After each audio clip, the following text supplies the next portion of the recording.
आप सभी दर्शकों का स्वागत है आज के हमारे 5वें लेसन में। आज के हमारे लेसन में हम एक ऐसी चीज के बारे में बात करेंगे जो इस जमाने में मिलना बहुत मुश्किल है। हम हमारे काम काज में इतना लगे हुए रहते हैं कि हम आराम के बारे में कभी सोचते ही नहीं हैं। तो आज के हमारे लेसन में दर्शकों आइए इसी के बारे में चर्चा करते हैं। हमारे लेसन का आज का टाइटल है रेस्ट के बारे में, आराम के बारे में। तो आइए दर्शकों अपनी चर्चा में चलते हैं। स्वागत है दर्शकों आपका हमारे आज की चर्चा में और आज की स्टडी में। आज हम देखेंगे कि प्रभु यीशु मसीह हमें कैसे विश्राम दे सकते हैं।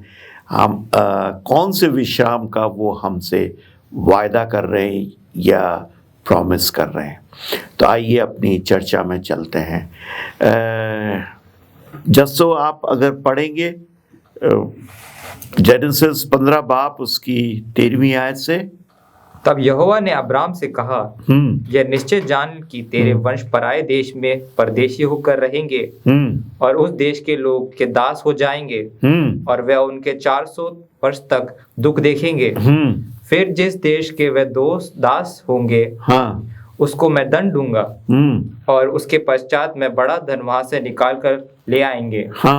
तू तो अपने पितरों में कुशल के साथ मिल जाएगा। तुझे पूरे बुढ़ापे में मिट्टी दी जाएगी। पर वे चौथे पीढ़ी में यहाँ फिर आएंगे क्योंकि अब तक इमोरियों का अधर्म पूरा नहीं हुआ। देखिए खुदावन इब्राहिम से बोल रहे हैं, वो कह रहे हैं कि तू तो मर जाएगा, लेकिन तू इस चीज को जान ले कि तेरे जो डिसेंडेंट्स होंगे, जो तेरे वंश होंगे, आने वाले जो वंश होंगे, वो 400 साल की गुलामी में जाएंगे और जिस देश में वो गुलामी में जाएंगे उनको मैं दंडवत करूंगा, उनको मैं दंड दूंगा। और उनको दंड इसलिए दूंगा क्योंकि वो उनको गुलाम बना के रखेंगे, ठीक है। और फिर मैं वापस उनको लाके और यहीं बसाऊंगा, यहीं, यानी कि वो बात कर रहा है मुल्क कनान की। So that was the rest. वो आराम था उन मिस्रियों के लिए, उन इजराइलियों के लिए जो मिस्र देश के अंदर गुलाम थे। तो गुलामी से निकाल के वो, देखिए ये भी वैसे देखा जाए पूरी बाइबल जो है वो टाइपोलॉजी पे चलती है जी।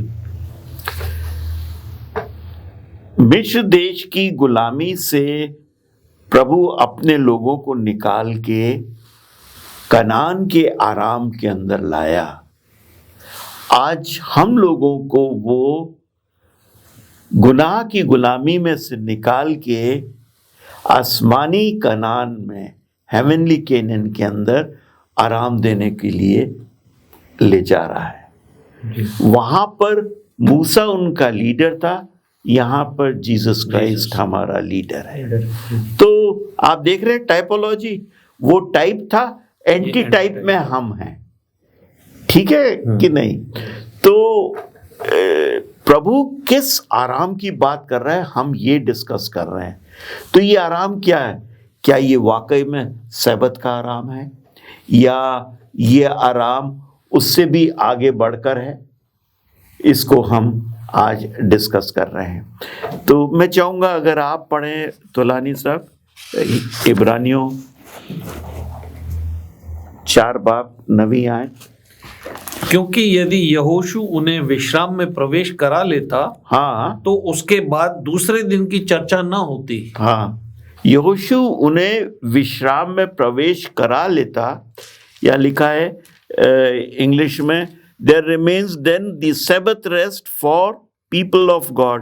तो ये सैबत रेस्ट क्या 7वां दिन की बात कर रहा है या सैबत के आराम या सैबत के में जो विश्राम मिलता उस विश्राम की बात कर रहा है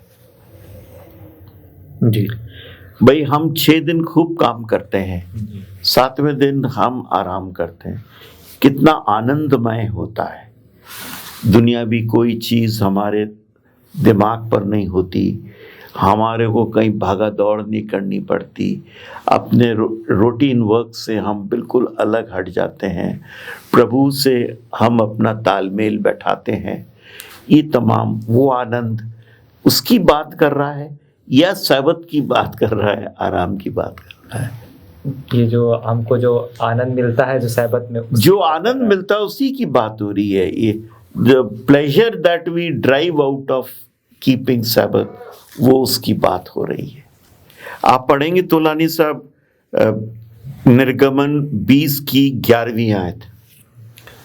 क्योंकि 6 दिन में यहोवा ने आकाश और पृथ्वी और समुंदर और जो कुछ उसमें है सबको बनाया और 7वें दिन विश्राम किया। इस कारण यहोवा ने विश्राम दिन को आशीष दी और उसको पवित्र ठहराया। देखिए, अब ये है यादगार क्रिएशन की, उत्पत्ति की, जो परमेश्वर ने 6 दिन में सारी इस दुनिया को बनाया, उसकी यादगार उसने 7वें दिन को बना दिया। ठीक है कि नहीं? अब आप देखिए ड्यूटरनोमी या व्यवस्था विवरण 5 बाब की 15वीं आयत। और इस बात का स्मरण रखना कि मिस्र देश में से तू आप दास था, हाँ, और वहां तेरा परमेश्वर हुआ तुझे बलवंत हाथ से और बढ़ाई हुई भुजा के द्वारा निकाल लाया। हाँ, इस कारण तेरा परमेश्वर हुआ तुझे विश्राम दिन मानने की आज्ञा देता है। विश्राम दिन, ये कौन से विश्राम में लाया? मुल्क कनान में। तो वहां उसने, परमेश्वर ने रिहाई दी, मिस्र देश की गुलामी से रिहाई दी, और यहाँ पर तो उसकी यादगार सैबत को बनाया, और उत्पत्ति की उसने यादगार सैबत को बनाया। तो दोनों में वो विश्राम दे रहा है, दोनों जगह वो विश्राम दे रहा है। और यही विश्राम है जो जिसके बारे में पौलुस रसूल इब्रानियों की किताब में बोल रहा है। हम चले, देखिए विश्राम की बात हम कर रहे हैं, और विश्राम इजराइलियों को भी परमेश्वर देना मांग रहा था। उनको बोला कि मैं तुम्हें यहाँ गुलामी से निकाल के कहाँ ले जाऊंगा? मुल्के कनान में। वो उनका विश्राम था जो परमेश्वर उनको देना मांग रहा था। मैं वहां ले जाऊंगा जहां दूध और शहद की नदियां बहती हैं। ठीक है, आप पढ़िए, देखें इब्रानियों 4 बाब 2। क्योंकि हम उन्हीं की तरह सुसमाचार सुनाया गया है, पर सुने हुए वचन, उन्हीं की तरह सुसमाचार सुनाया गया। ये उन्हीं कौन है? ये इजराइलाइट्स। उनका सुसमाचार क्या था? कि मैं तुम्हें विश्राम दूंगा, कि तुम यहाँ गुलामी से निकल के उस विश्राम में चले जाओगे जो परमेश्वर उनको दे रहा है, मुल्क कनान का। ठीक है, वापस से पढ़िए इसे। क्योंकि हमें उन्हीं की तरह सुसमाचार सुनाया गया है, हाँ, पर सुने हुए वचन से उन्हें कोई लाभ ना हुआ। उनको लाभ नहीं हुआ। क्यों नहीं हुआ? ये पढ़िए। क्योंकि सुनने वाले के मन में विश्वास के साथ नहीं बैठा था। क्योंकि सुनने वाले वो इजराइलाइट थे, उन्होंने विश्वास नहीं किया। जब वो मुल्क कनान के बॉर्डर के ऊपर आ गए, और वहां से जब वो स्पाइस गए, वो भेदी गए, 12 भेदी जब मूसा ने उन भेजे, तो लौट कर आए वो। तो आने के बाद उन लोगों ने क्या किया? सिवाय जोशुआ के और केलब के, 2 जनों के, 10 जन थे। वो क्या कह रहे? कि अरे वो तो दानव हैं, हम उनसे लड़ नहीं सकते, उनके सारे शहर जो हैं फोर्टिफाइड हैं, उनकी बड़ी बड़ी आसमान को छूती हुई उनकी शहर पनाह है, हम कभी उनको जीत नहीं पाएंगे।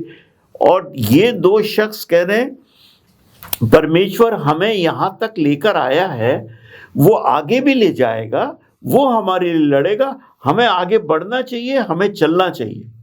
लेकिन उन्होंने अविश्वास जताया जी, और अविश्वास जताने के कारण परमेश्वर ने उनको रिजेक्ट किया। बोला अब जब तक तुम सब के सब मर नहीं जाओगे, तब तक तुम नहीं जाओगे, तुम्हारे बच्चे, तुम्हारे वंश जो हैं, 2nd जनरेशन, वो जाएगी मुल्क कनान में। और हम देखते जितने निकल कर आए मिस्र देश से, उनमें से अगर कोई अंदर जा सका तो वो कौन था? यहोशू और केलब थे, ये जा पाए, वरना सब के सब वो जंगल बयाबान में। यहाँ से 40 दिन का जो सफर भटकने का था, वो यहाँ से शुरू होता जब उन्होंने अविश्वास किया, अपना विश्वास प्रभु पे नहीं रखा। इसी तरीके से हम आगे देखें, इब्रानियों 3 बाब उसकी 12वीं आयत। हे भाइयों, चौकस रहो कि तुम में से ऐसा बुरा और अविश्वासी मन न हो जो तुम्हें जीवित परमेश्वर से दूर हटा ले जाए। अब वो यहां पर हमें कॉशियस कर रहा है और वो कह रहा है कि तुम चौकन्ने रहो कि उन लोगों की तरह तुम अविश्वासी नहीं बन जाओ। जी जी, यही कह रहा है कि उन लोगों की तरह तुम अविश्वासी, उन्होंने अविश्वास जताया तो कहीं तुम भी प्रभु यीशु मसीह पे विश्वास ना करो। हम भी मुल्क कनान की तरफ जा रहे हैं जी। हमारा टारगेट मुल्क कनान है। हमारा जो आनंद है वो क्या है? मुल्क कनान है। हम उसकी तरफ जा रहे हैं। तो अविश्वास के कारण हम कहीं उससे वंचित ना रह जाएं, ये वो कह रहा है। आगे पढ़िए। वरन जिस दिन तक आज का दिन कहा जाता है, हर दिन एक दूसरे को समझाते रहो, ऐसा न हो कि तुम में से कोई जन पाप के छल में आकर कठोर हो जाए। पाप के छल में आके कठोर हो जाए। देखिए यहाँ पर दूसरी चीज जो बता रहा है पौलुस, वो कह रहा है एक दूसरे का तुम सहारा बनो। ऐसा ना हो कि तुम खुद भी ठोकर का बायस हो, और ऐसा ना हो कि तुम्हारा भाई तुमसे अलग हो जाए, इस सफर में तुमको छोड़ के वो पीछे हट जाए। बड़े सफाई से पौलुस रसूल इन चीजों को लिख रहा है। आगे पढ़िएगा। क्योंकि हम मसीह के भागीदार हुए हैं, हाँ, यदि हम अपने प्रथम भरोसे पर अंत तक दृढ़ता से स्थिर रहे। हाँ, जैसा कहा जाता है, यदि आज का तुम उसका शब्द सुनो तो अपने मनों को कठोर ना करो। अपना मनों को, अब देखिए, पहले जब हम विश्वास लाए उस समय से लेके आज तक हम उसमें दृढ़ता रखें। होता यही है कि जब हम प्रभु यीशु मसीह में विश्वास लेकर आते हैं उस समय हम में बड़ा जोश होता है, और जोश के साथ हम उसमें एंटर करते हैं, उसके विश्वास में एंटर करते हैं। लेकिन धीरे धीरे पापी जीवन, पाप हमें मसीह से अलग करता चला जाता है, और फिर हम दुनियावी टेम्पटेशंस में, परेशानियों में पड़ जाते हैं और उसमें आगे बढ़ते चले जाते हैं। परमेश्वर कह रहा है, पौलुस कहता है, उस दिन को याद रखो जिस दिन तुम मसीह के विश्वास में आए थे, और उसमें दृढ़ रहो। आगे पढ़ें, देखिए। भला किन लोगों ने सुनकर भी क्रोध दिलाया? क्या उन सब ने नहीं जो मूसा के द्वारा मिस्र से निकले थे? हाँ। और वह 40 वर्ष तक किन लोगों से क्रोधित रहा? हाँ। क्या उन्हीं से नहीं जिन्होंने पाप किया? हाँ। और उनके शव जंगल में पड़े रहे? हाँ। और उसने किनसे शपथ खाई कि तुम मेरे विश्राम में प्रवेश न करने पाओगे? क्या केवल उनसे नहीं जिन्होंने आज्ञा न मानी? जिन्होंने आज्ञा नहीं मानी। तो ये बड़ा अच्छा एक लेसन है हम सब के लिए कि किस तरीके से मिस्र देश से निकलने के बाद अगर प्रभु के चुने हुए लोग उसको ठुकरा रहे हैं, उसकी आज्ञा को नहीं मान रहे हैं, उसके विश्वास में नहीं चल रहे हैं, तो हमारे लिए आज हम भी उसी कैटेगरी के अंदर हैं। जी। हम प्रभु यीशु मसीह में विश्वास लेकर आए, उसकी नजात में विश्वास लेकर आए, और आज ईमान के द्वारा ही उसके दया से, उसकी करुणा से हम बचाए जाते हैं। जी। अगर हम अपने विश्वास में डामाडोल होते हैं तो उसी तरीके से हम भटक जा रहे हैं, या भटक जाएंगे जैसे वो इज़राइलिट्स मिस्र से निकाले गए, वो भटक जाएंगे। तो तोलानी साहब से मैं कहूँगा कि इब्रानियों उसका 3 बाब और 11वीं आयत हमारे सामने पढ़ें। उससे पहले मैं पढ़ना चाहूंगा भजन संहिता 95 का 7, क्योंकि वही हमारा परमेश्वर है। और हम उसकी चराई की प्रजा और उसके हाथ की भेड़ें हैं। कंटिन्यूटी देखिए वही है। पौलुस रसूल जो इब्रानियों 3 बाब 11वीं आयत से बोल रहा जी। है, वो इसी को रेफर कर रहा है। बिल्कुल ठीक है जी, कि नहीं? बिल्कुल, बिल्कुल। तो आप इसी को पढ़ दीजिए, इसी आयत को पढ़ दीजिए। भला होता कि आज तुम उसकी बात सुनते, अपना अपना हृदय ऐसा कठोर मत करो हाँ। जैसे मरीबा में वह मस्सा के दिन जंगल में हुआ था, जब तुम्हारे पुरखाओं ने मुझे परखा, उन्होंने मुझको जांचा और मेरे काम को भी देखा। ये कौन और किसको कह रहा है? यहोवा परमेश्वर जो है वो बोल रहा है, और दाऊद इसको लिख रहा है। दाऊद लिख रहा है जी। और परमेश्वर बोल रहा है। और किसके लिए बोल रहा है? इजराइलियों के लिए बोल रहा है गुलामी से परमेश्वर कि इन लोगों ने मेरी बात को सुना नहीं। जी, ठीक है, मरबा में मेरी बात को सुना नहीं। आगे पढ़िए। 40 वर्ष तक मैं उस पीढ़ी के लोगों से रूठा रहा और मैंने कहा ये तो भटकने वाले मन के हैं और इन्होंने मेरे मार्गों को नहीं पहचाना। मेरे मार्गों को नहीं पहचाना, ये भटकने वाले मन के हैं। और आगे पढ़िए। इस कारण मैंने क्रोध में आकर शपथ खाई कि ये मेरे विश्राम स्थान में कभी कभी प्रवेश नहीं कर पाएंगे। तो परमेश्वर कौन से विश्राम की बात कर रहा है? और वो उस समय कौन सा विश्राम था और आज कौन सा विश्राम है? उस समय परमेश्वर उनको कनान देश में यानी कि जगह के विश्राम के लिए कह रहा था। हाँ। और यहाँ पे परमेश्वर हमसे उस अनंत विश्राम के लिए जिसका उसने हमसे वादा किया है। बिल्कुल। अब देखिए 6000 साल हो गए हैं। 6 दिन में परमेश्वर ने बनाया इस पृथ्वी को जी। 7वें दिन उसने आराम किया। इस पृथ्वी को 6000 साल हो गए। प्रभु यीशु मसीह से पहले 4000 साल, प्रभु यीशु मसीह के बाद 2000 साल, 6000, 7वां 1000 साल जिसको हम मिलेनियम बोलते हैं, वो हमारा विश्राम होगा प्रभु के अंदर। जब हम ये गुनाह की मजदूरी से दूर हो जाएंगे, गुनाह से हम दूर हो जाएंगे, परेशान इस दुनियावी चीज़ों में पड़कर जो हम हो रहे हैं, इन सब से हमें विश्राम मिलेगा प्रभु के उस 1000 साल के मिलेनियम में, जो वो हमें देगा आसमान पे, जब वो हमें ले जाएगा। पढ़िएगा आप। अतः हम देखते हैं कि वे अविश्वास के कारण प्रवेश न कर सके। अविश्वास के कारण वो प्रवेश न कर पाए जी, और वो जंगल में मर गए।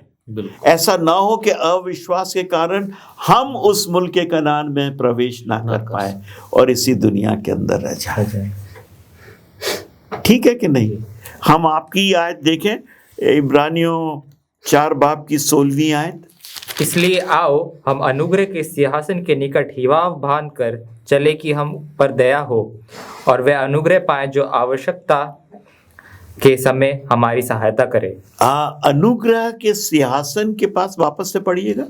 इसलिए आओ कि हम अनुग्रह के सिंहासन के निकट हियाव बांध कर चलें कि हम पर दया। अनुग्रह के सिंहासन के निकट हिवाय बांध कर चले, विथ करेज। ठीक है कि नहीं? अंग्रेजी में क्या होगा ये देख लेते हैं। 4 बाब की 11वीं आयत है, 16वीं आयत है। Let us then approach the throne of grace with confidence. Confidence के साथ हम उस अनुग्रह के सामने जा सकें, उसके सिंहासन के सामने जा सकें, so that we may receive mercy and find grace to help us in our time of need। तो बड़े सफाई से पौलुस रसूल इस चीज़ को लिख रहा है कि हमारे को जब ज़रूरत पड़े मदद की, वो हमें मिल सके। उस कॉन्फिडेंस के साथ हमको प्रभु के अनुग्रह के सिंहासन के सामने जाना चाहिए। क्या कहते हैं आप? बिल्कुल सही है। तो मैं सोचता हूँ आज का डिस्कशन हम यहीं पर ही ख़त्म करें और दर्शकों से अनुरोध करेंगे कि हमारे अगले एपिसोड में आप ज़रूर हिस्सा लीजिएगा।